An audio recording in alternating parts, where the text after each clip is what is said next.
Hello guys, नमस्कार, good morning, good evening. म TR Chhetri, यहाँहरू सबैलाई स्वागत छ टिआर ब्लगमा।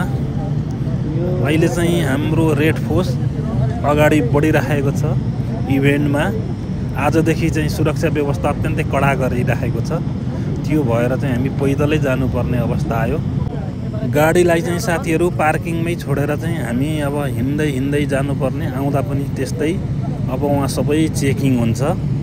अब के बोकेका ब्यागहरू छन् भने ब्यागहरू पनि सबै चेकिङ, पर्सहरू सबै एभ्रिथिङ सब चेक गरेर चाहिँ केही पनि भित्र लान दिँदैन। खानाहरू पनि बाहिरै खाएर चाहिँ गइरहेको चाहिँ अवस्था छ सबैलाई। अझ कुनै पनि अब कम्पनीहरूलाई त्यहाँनिर दिँदैन, सबै हिँडेरै जानुपर्ने अवस्था बनायो। 5-7 मिनट चाहिँ हिँडेर मात्रै भित्र इभेन्टभित्र चाहिँ पस्नुपर्ने। अत्यन्तै सुरक्षालाई चाहिँ कडा बनाएको परिस्थिति छ। चेकिङ चाहिँ लास्टै कडा गरेको साथीहरू। म त अब खैनीहरू खान्थेँ, लाइटरहरू लान दिएको थिएन। मेरो त खैनीको बट्टाहरू सबै राखिदियो। त्यहाँबाट चाहिँ अब खैनी भएन भने त ड्युटी गर्नु त गाह्रो हुन्छ। अनि लाजिम निड बाबा भनेको फिर्ता दियो मेरो चाहिँ।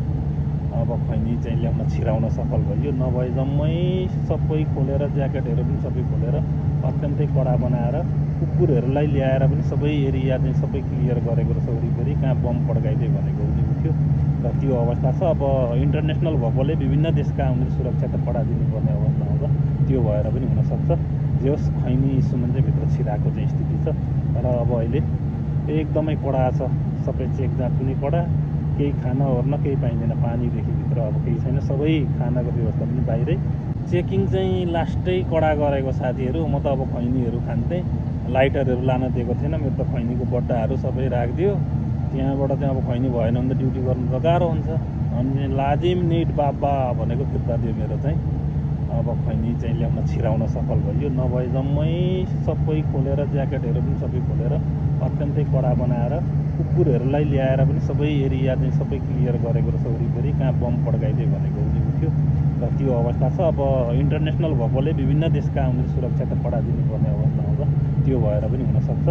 जे होस् खैनी सुमन चाहिँ भित्र छिराएको चाहिँ स्थिति छ। तर अब अहिले एकदमै कडा छ। सबै चेक जाँच पनि कडा। केही खाना ओर्न केही पाइँदैन। पानीदेखि भित्र अब केही छैन। सबै खानाको व्यवस्था पनि बाहिरै। गाडी चाहिँ पार्किङमा पराइरहेको है। एकदमै कडा बनाएर एरिया पनि पुरै भनेको खाली गरेर कुकुर लगाएर चाहिँ पुरा चेक गरिरहेको छ। माथिबाट चाहिँ पेट्रोलिङ हानिरहेको छ। आज डे 4 मा चाहिँ यस्तो देखिँदैछ दृश्यहरू। क्लबका कारहरू यो भएका मसिनो पनि राखेको छ। यो वरिपरिबाट घुमिरहन्छ। फेरि अर्को आउँछ चालु गरी माथि स्क्रिनबाट। अब त्यहाँबाट चाहिँ रेस्ट गरेको चाहिँ यहाँ बसेर ठाउँबाट पनि देखिन्छ। स्क्रिनबाट हेर्ने हो। त्यहाँ जालीको भित्रबाट छ। अब मेरो ड्युटी चाहिँ अलिकति ओर्तिर छ। यो खालको चाहिँ अवस्था डे 4 मा।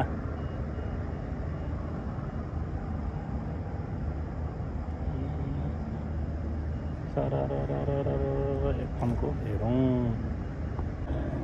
आज चाहिँ इभेन्टको चाहिँ डे 4। आजबाट चाहिँ अब सुरक्षा व्यवस्थालाई चाहिँ कडा बनाइरहेको चाहिँ स्थिति छ। हेलिकप्टरले पनि 5-5 मिनटमा चाहिँ भनेको पेट्रोलिङ गरेर चाहिँ ड्युटी गरिरहेको चाहिँ अवस्था छ अहिले। र अब भित्र पनि एकदमै चेक जाँच, खानाहरू पनि ल्याउन दिइरहेको छैन, सबै बाहिरै। र कडा चेक जाँचको साथ चाहिँ आज भित्र पस्न दिएको चाहिँ स्थिति छ। हेली 5-5 मिनटमा आइरहेको परिस्थिति छ। ल साथीहरू, म चाहिँ साथीलाई यहाँ पालो दिनको लागि जाँदैछु। आज चाहिँ मेरो ड्युटी चाहिँ फेन जोनमै छ। फेन जोनमा आइसकेको छ। पालो गरेर भित्र बाहिर गएर अलिक परस माथि छ, त्यो त अलिकति हावाले हाल्छ। पालो गर्दै बस्ने यहाँ चाहिँ आइरहेको चाहिँ स्थिति छ। आज डे 4 मा अहिले त ठिक छ मौसम। अब उज्यालो हुने बेलामा चाहिँ अब जाडो हुन पनि सक्छ। अहिलेसम्म चाहिँ अब ठिकै छ। यहाँबाट त्यो देखिन्छ माथिको भ्यू।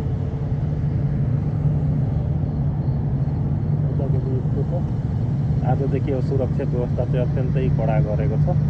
सब कुकुर लगाएर चाहिँ एरियाहरू सबै क्लियर गरेर मान्छे सबै हटाएर कहाँ फेरि बम पड्कियो भन्ने कुरो आइरहेको थियो। त्यसले गर्दा एकदम टाइट गर्दैछ। अब फाइनल नजिकिँदैछ। अब भोलि पर्सिको दिन फाइनल। अझै अब 2 दिन छ। 2 दिन पछाडि अब फाइनल हुन्छ। त्यो भएर पनि कडा गरिरहेको अवस्था छ। फेरि आयो है हेलिकप्टर 5 मिनटमा आएको आइहाल्यो है। एकदमै कडा बनाएर एरिया पनि पुरै भनेको खाली गरेर कुकुर लगाएर चाहिँ पुरा चेक गरिरहेको छ। माथिबाट पेट्रोलिङ हानिरहेको छ। आज डे 4 मा चाहिँ यस्तो देखिँदैछ दृश्यहरू। क्लबका कारहरू यो भएका मसिनो नै राखेको छ। यो वरिपरिबाट घुमिरहन्छ, फेरि अर्को आउँछ चालु गरी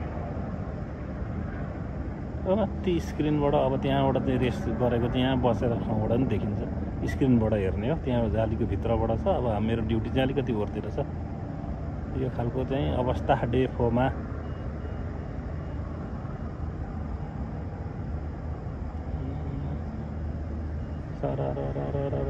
एकखनको हेरौँ।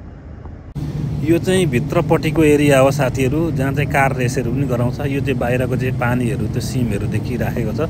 यसको जालीदेखि भित्रबाट चाहिँ कारहरू, यो जाली जुन देखेको छ त्यहाँ भित्रबाट चाहिँ कारहरू कुदाउँछ। र साइडमा चाहिँ वर्कसप छ, बिग्रियो भने चाहिँ सामानहरू फेर्ने, फेरि त्यहाँ रनिङ गराउने। यो कति किलोमिटरसम्मको चाहिँ छ एरिया, सबै घुमाउँछ। र त्यो साइडबाट चाहिँ माथिबाट बसेर चाहिँ हेर्ने गर्छन् दर्शक।